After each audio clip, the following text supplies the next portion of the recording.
I've said that Dr. Hatwick has never told me of his feelings on this subject. Then he's lying. I guess you would have to make that assumption. Then why does this report from your own agency, dated July 1976, list neurological complications as a possibility? I think the consensus of the scientific community was that the evidence relating neurologic disorders to influenza immunization, that they did not feel that this association was a real one. You didn't feel it was necessary to tell American people that information? I think that over the years we have tried to inform the American people as fully as possible. As part of informing Americans about the swine flu threat, Dr. Sensor's CDC also helped create the advertising to get the public to take the shot. Let me read to you from one of your own agency's memos planning the campaign to urge Americans to take the shot. The swine flu vaccine has been taken by many important persons, he wrote.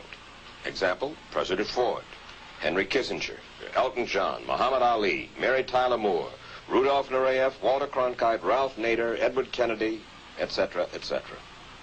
True? I'm not familiar with that particular piece of paper, but I do know that at least of that group, President Ford did take the vaccination. Did you talk to these people beforehand to find out if they planned to take the shot? I did not know. Did anybody? I do not know. Did you get permission to use their names in your campaign? I do not know. Mary, did you take a swine flu shot? No, I did not. Did you give them permission to use your name saying that you had or were going to? Absolutely not. Never did. Did you ask your own doctor about taking the swine flu shot? Yes, and at the time he thought it might be a good idea. But I resisted it because I was leery of having the symptoms that sometimes go with that kind of inoculation. So you didn't? No, I didn't. Have you spoken to your doctor since? Yes. And? He's delighted that I didn't take that shot. You're in charge. Somebody's in charge. This is your advertising strategy that I have a copy of here. Who's it signed by? This one is unsigned.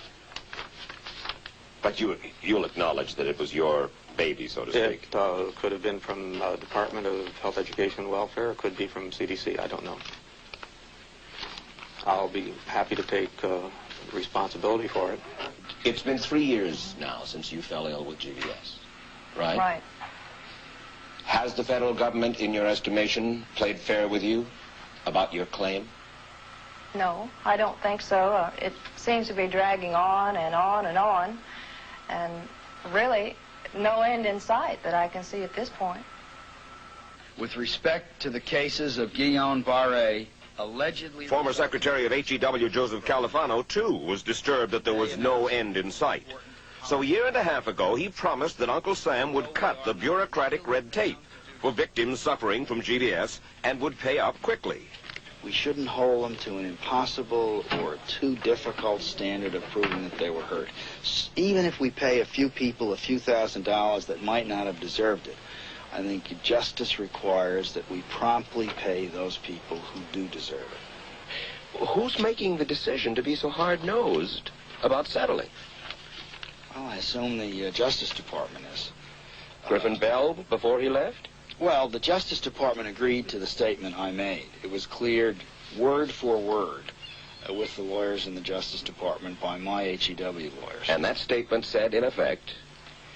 That statement said that we should pay Guillain-Barré claims without regard to whether the federal government was negligent if they resulted from the swine flu shot. I think the government knows it's wrong. If it drags out long enough, that people will just give up. Let it go. I am a little more adamant in my thoughts than my wife is, because I told Judy to take the shot. She wasn't going to take it, and she never had shots. And I'm mad with my government because they knew the facts, but they didn't release those facts because if they had released them, the people wouldn't have taken. And they can come out tomorrow and tell me there's going to be an epidemic, and they can drop off like flies next to me. I will not take another shot that my government tells me to take. Meantime, Judy Roberts and some 4,000 others like her are still waiting for their day in court.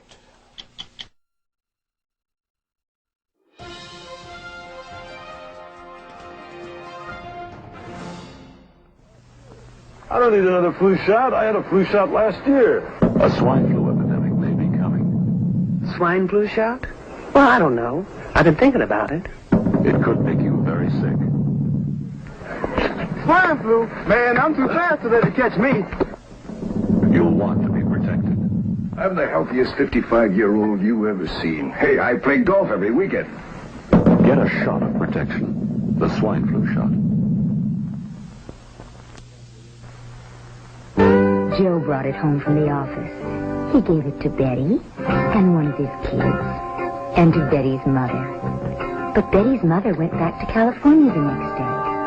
On her way to the airport, she gave it to a cab driver, a ticket agent, and one of the charming stewardesses. At school, Joe's kid gave it to some other kids, and Mrs. Merrill got it and gave it to her husband. In California, Betty's mother gave it to her best friend, Dottie. But Dottie had a heart condition and she died.